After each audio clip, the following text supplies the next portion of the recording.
Olá, estudante! Eu sou a Flávia Belisário, nova professora de Sociologia, e tenho comigo hoje o Gilbert, nosso intérprete de Libras. Oi, Gilbert!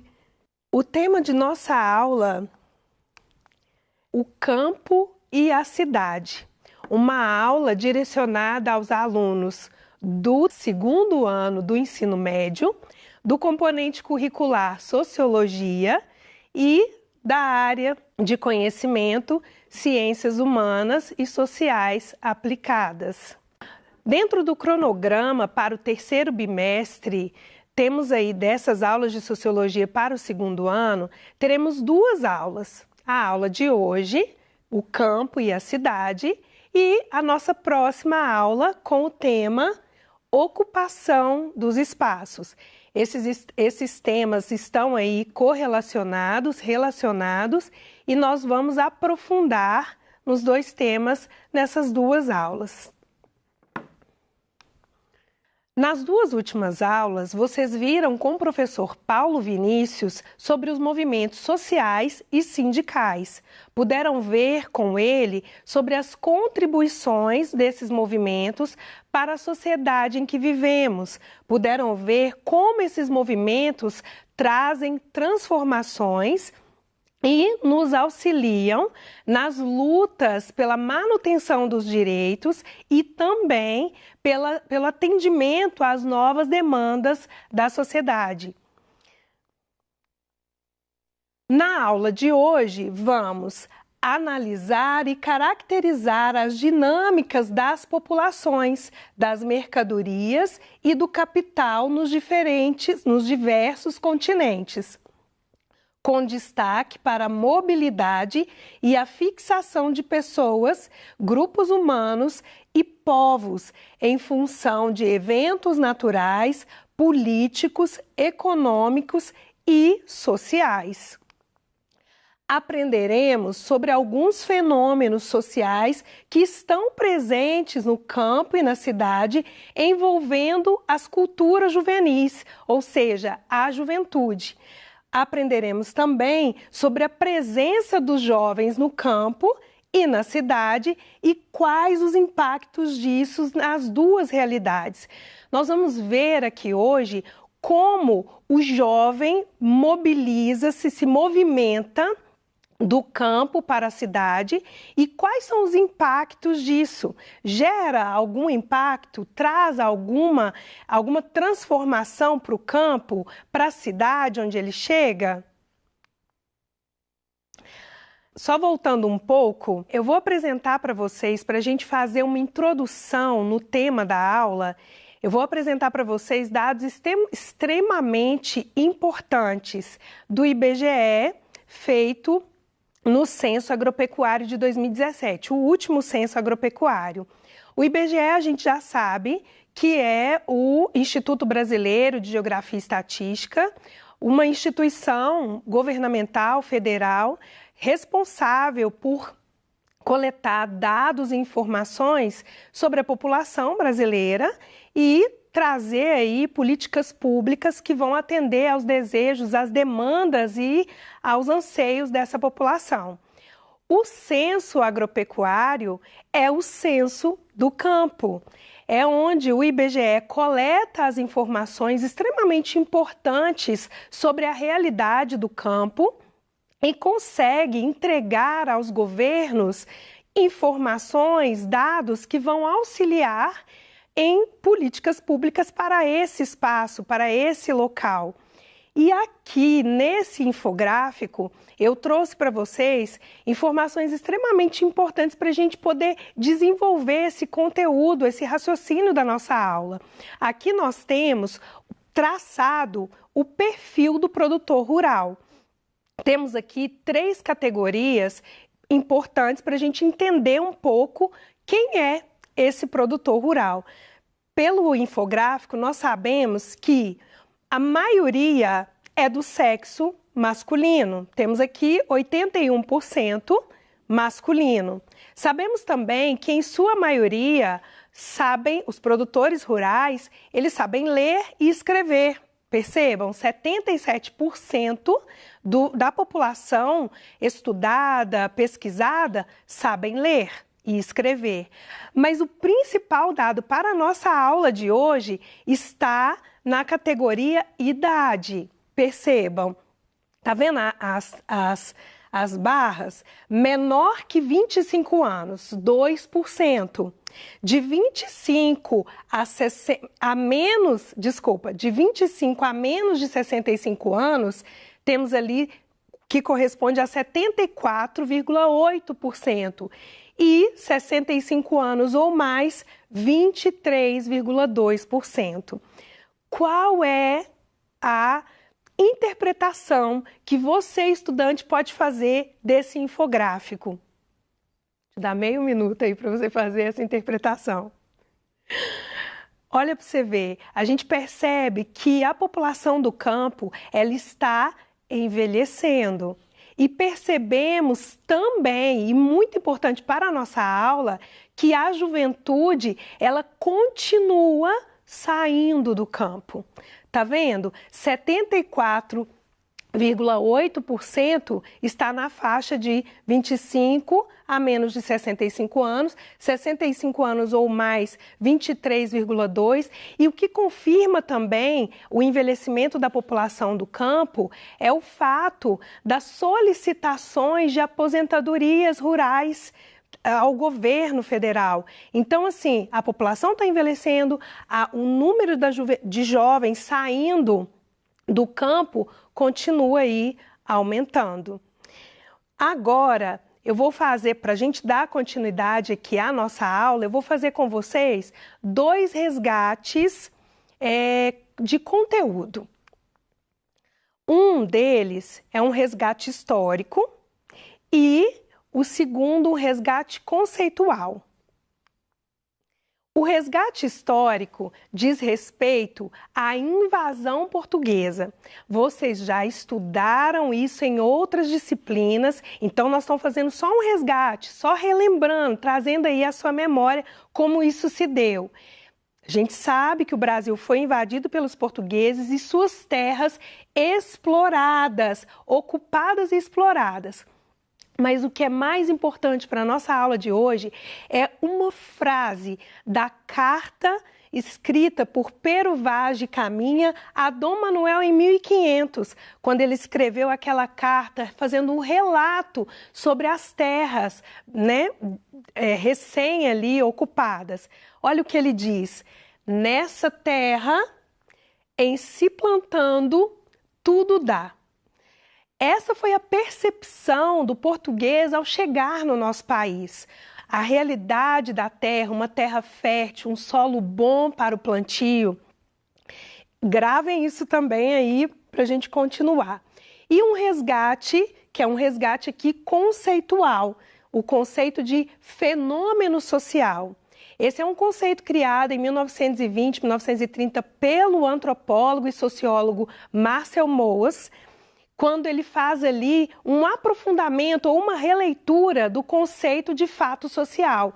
E ele traz esse conceito, fenômeno social, como qualquer comportamento, ação ou evento dentro de algum grupo específico ou sociedade de forma mais ampla. São sempre complexos, apresentam diversas dimensões e são ali estudados na perspectiva do coletivo.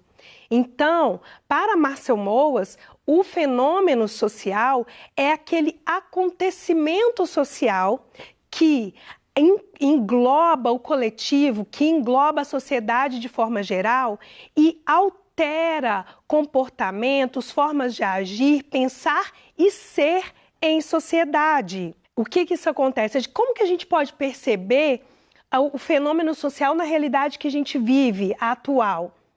Redes de informação. A gente tem aí redes sociais que nos ajudam, que estão presentes na nossa realidade, auxiliando as nossas interações sociais, trazendo novas formas de comunicar, novas formas de interagir. A gente tem as redes profissionais, a gente tem currículos enviando currículos para empresas através de redes de profissões. A gente tem redes de reivindicações. Então, as redes de informação, elas podem sim ser consideradas aí um fenômeno social dentro da realidade atual. Aí, como nós sabemos que a sociologia é a ciência da pergunta, a ciência do questionamento, a ciência da problematização, eu quero provocar vocês, queridos estudantes, a fazerem algumas reflexões, trazendo aqui algumas perguntas sobre o conteúdo da nossa aula. Qual é o papel do jovem no campo? Segunda pergunta, o que leva os jovens a saírem do campo em direção às cidades? Terceira, quais perspectivas futuras o jovem tem no campo e na cidade? Já peguem aí seu caderninho de sociologia, já façam aí o registro dessas perguntas, porque lá no final a gente vai tentar trazer algum tipo de, elucidar algum tipo de resposta que sejam talvez possíveis para esses questionamentos, para essas perguntas. Ressalvadas todas, gente, todas as questões, levando em consideração a luta e as resistências no campo e do campo, a gente já percebeu até aqui a importância desse espaço, desse lugar, não somente como um lugar, um espaço mesmo, mas um lugar de subsistência. Eu não estou falando aqui do agronegócio, eu não estou falando aqui dos grandes exportadores, não estou falando aqui do grande produtor.